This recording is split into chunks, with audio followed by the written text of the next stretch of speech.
Ата қандай көрінбөтке қараным, қандай сенің жақшы элеби абалың.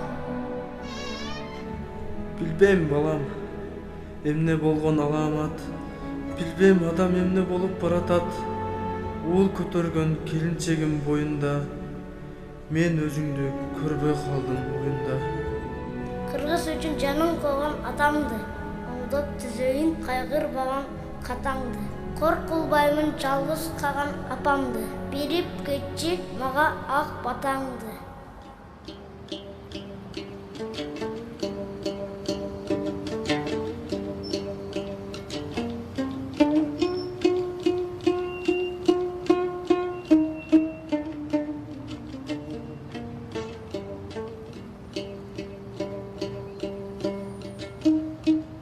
Ошондогу ооруп бүткөн жарааттар, жүрөгүмдө айыкпаган жараат бар. Мекен үчүн жанын сайган жарандар, тамчы кан акталбады кайрандар. Андан бери канча мезгил өтсө да, мекенимде жетишпеген жараат бар.